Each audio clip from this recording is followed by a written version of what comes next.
All right, everybody, welcome back to our tier list fun. This is going to be part number 3, covering the C and D tier of my 1v1 Arabia tier list for patch 5.8. If you missed the first 2 parts, links will be in the description, but assuming you've seen those, without further ado, let's get right back into this and finish this out, shall we? After B tier, we have C tier, and these civilizations are ones that almost feel good. I mean, the really nice thing about balance these days is that the difference between the best civs and the worst civs is, I think, a lot less. And these civilizations, they still feel competitive. I think there are many situations where you might feel outclassed by some of the better civilizations, but generally speaking, these civilizations are still quite powerful. And yes, they might represent towards the bottom of this tier list, but that does not mean that they don't have powerful options going for them. So, starting off our C tier, we have the Vikings, which I know will sadden some people. There are a lot of Vikings fans out there. But the problem with the Vikings is, one, their Dark Age is totally generic, which, I mean, other civilizations have, so that's not really a huge deal breaker. But the big thing is just lack of good options in the late game, as well as a very weak cavalry line. Those two things are somewhat linked. The free wheelbarrow and handcart is actually one of the best eco bonuses in the game, if not the best eco bonus in the game, in terms of just overall resources it gives you, savings, all that stuff. So it's really good. The problem for the Vikings is what to do with it. Because, I mean, you're not really going to be making a ton of just standard, like, swordsman units most of the time. Berserks are quite powerful, but quite expensive and slow to get up and running.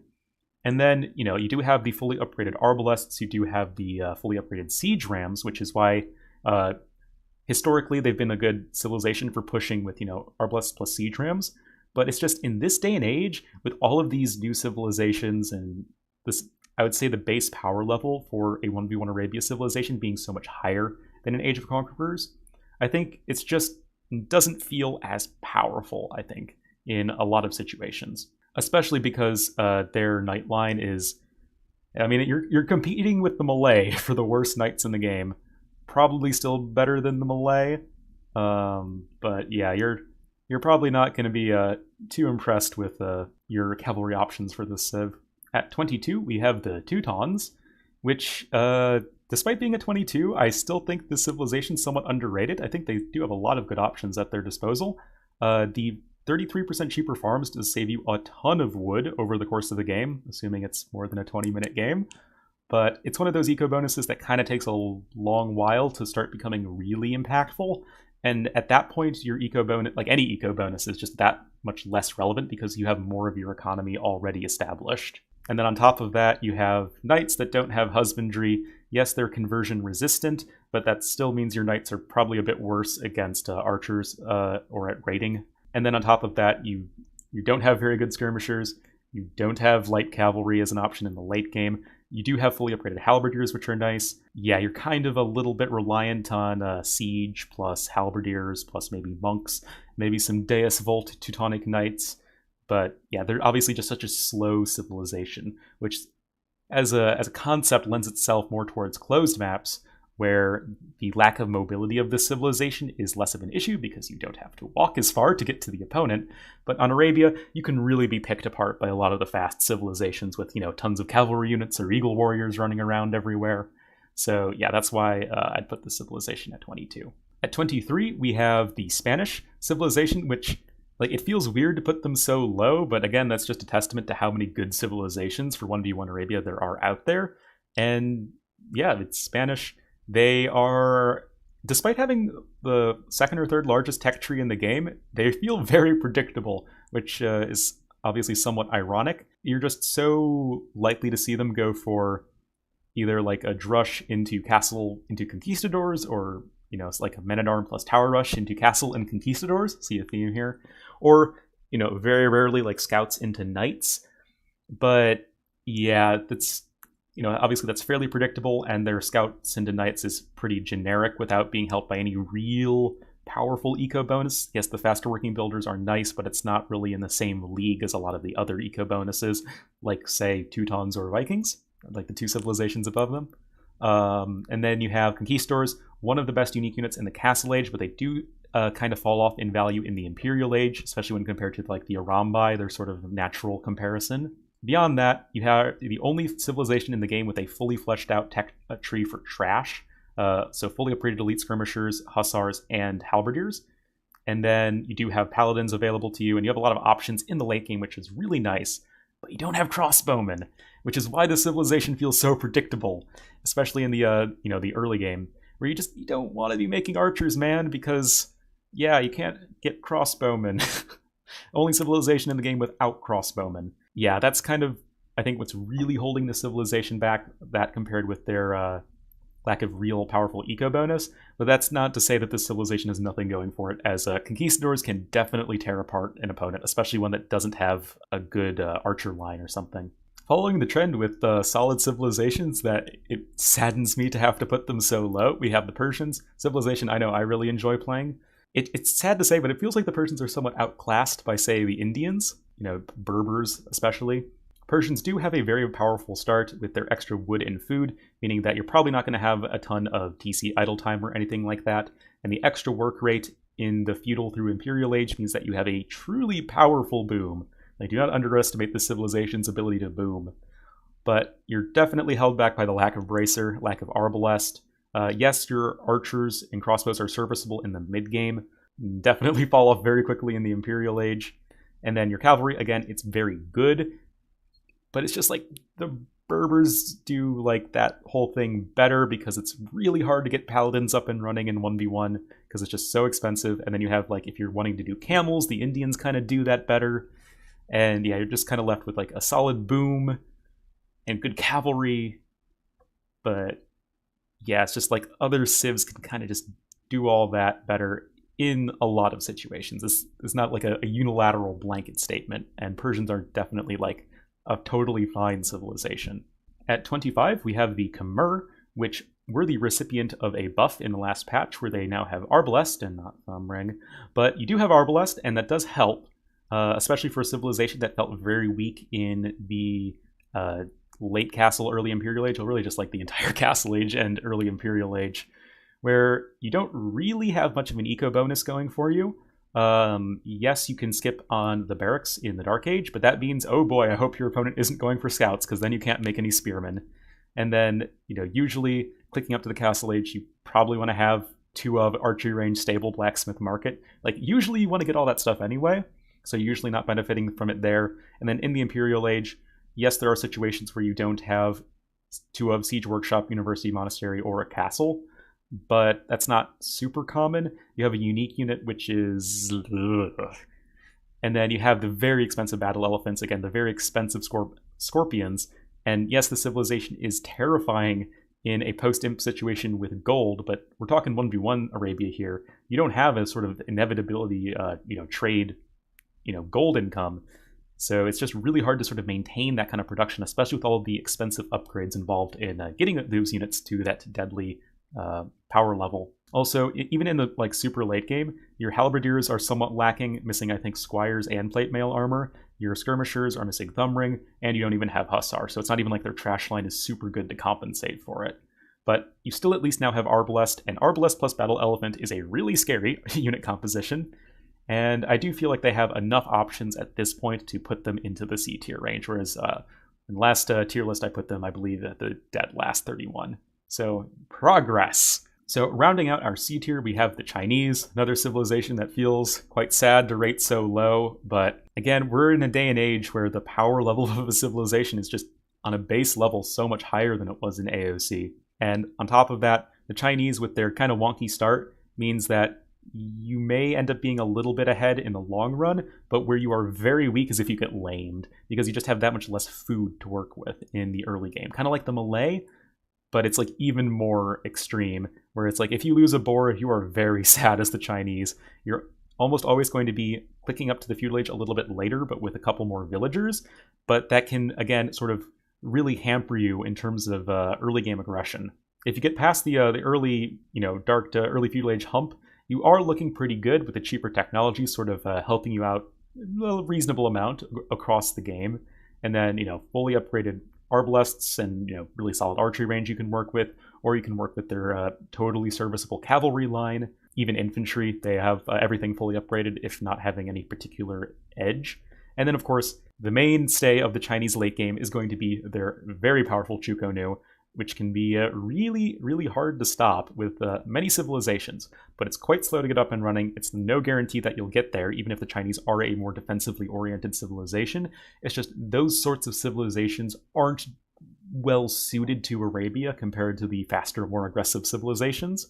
I don't want you guys to think that like the civ is like bad, because it's certainly not. It's just it doesn't really have that sort of overbearing strength throughout most of the game that a lot of the other civilizations have. And then even in the post-imperial age, they die really hard to onagers and siege onagers. So yeah, no block printing for their monks, no hussars, no bombard cannons. It can be a real problem for the civ. Rounding out our tier list, we have our sad D tier civilizations that are just they're really missing something fairly significant in terms of having them compete with the better civilizations as far as 1v1 Arabia goes. But I don't want you guys to think that all hope is lost if you roll these civilizations, if you're playing random, or if you're like a big fan of this civilization. Don't fear. You can beat, the best civilizations with the worst civilizations.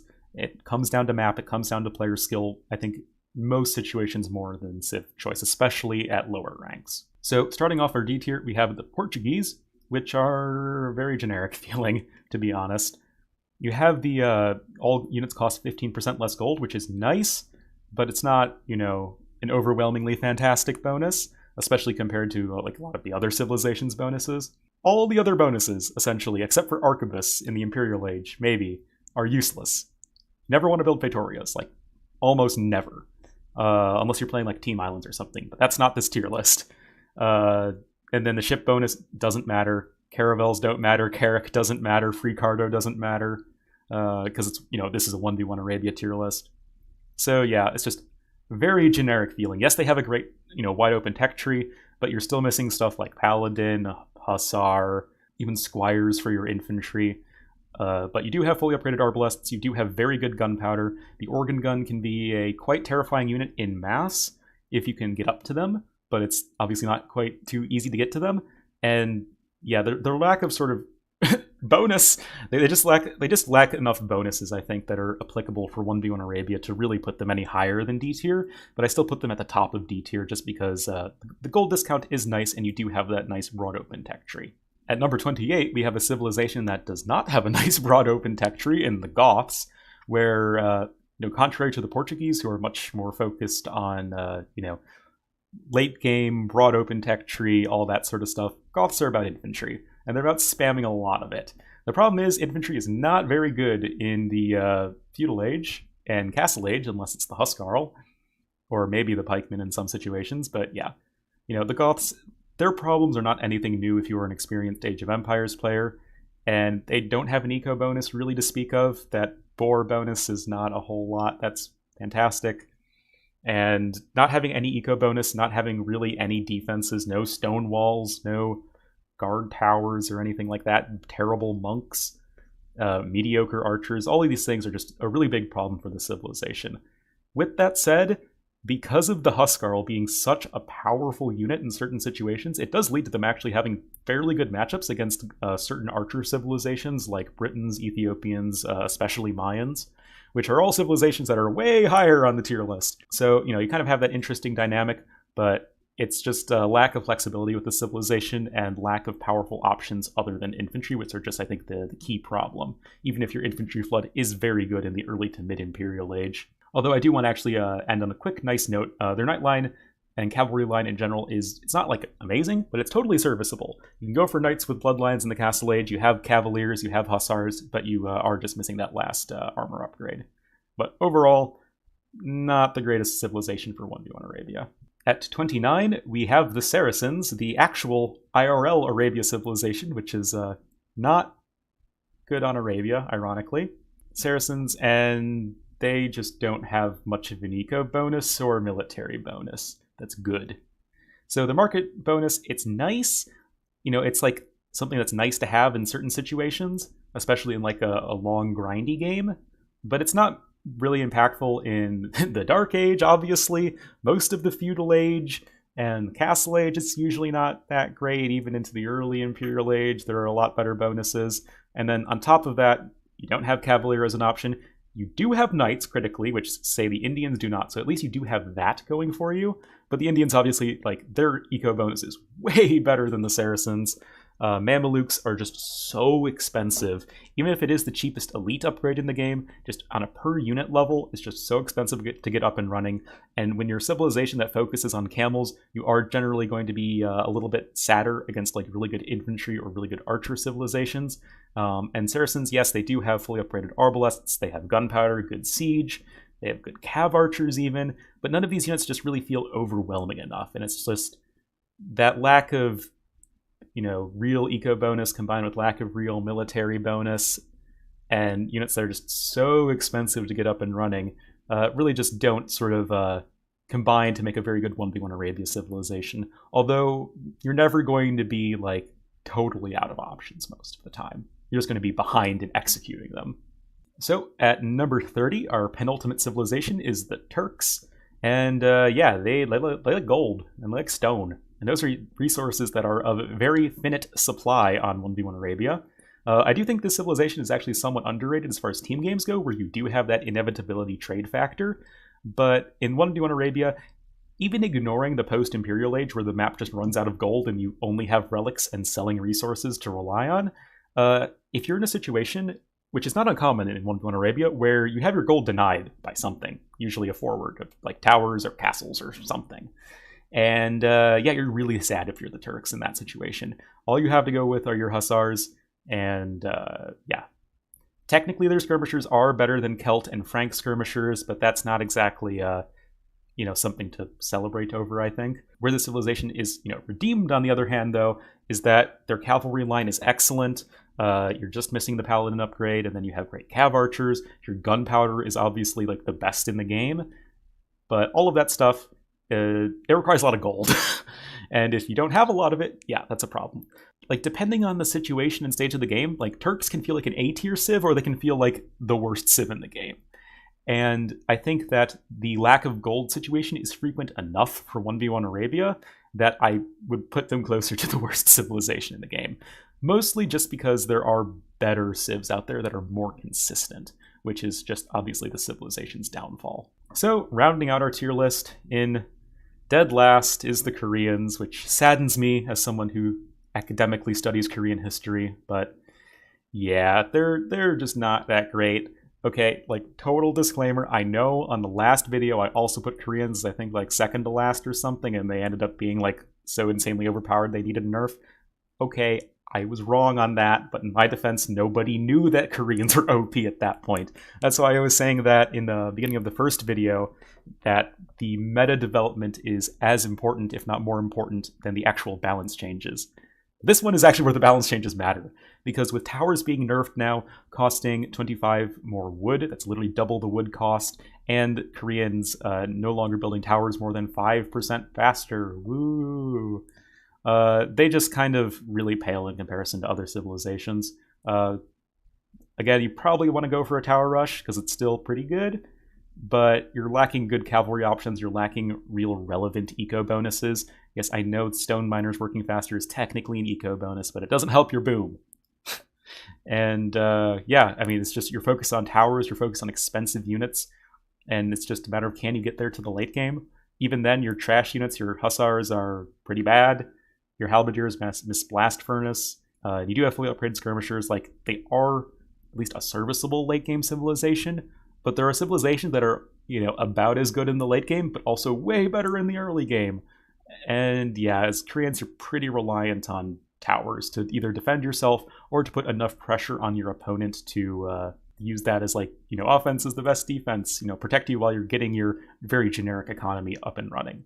Though with that said, Koreans, the towers, like guard towers in general, are way better than they used to be now that they deal one more damage in the expansions, and that one more damage, it happens to be a pretty big breaking point in terms of being very efficient at taking out mangonels in particular in the Castle Age. So that is definitely a nice point of defense for the civilization.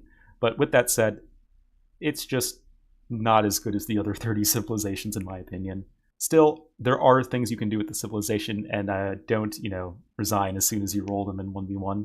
So thank you for sticking through that with me if you watched all of the videos. And yeah. yeah, that's going to be the entire tier list. Like I said, this is totally subjective, but I think, feel fairly strongly about the rankings of each of these civilizations. Do know, of course, that civilization is not everything. It's in fact not even most of the time the reason you win or lose a game, particularly at lower ranks. And just more of a discussion, I think, on where these civilizations sort of fit in the metagame, why civilizations are considered powerful or less powerful in 1v1 Arabia, and it's just sort of the thought behind that as far as expert players are concerned, as I do watch a lot of expert games. Other than that, I hope you all enjoyed watching. Like I said, this is a pretty labor-intensive process for me in terms of thinking these tier lists through thoroughly and making these videos. So please do leave a like if you enjoyed, subscribe if you're new, and yeah, with all that sellout stuff done, thank you for watching, and I will see you next time.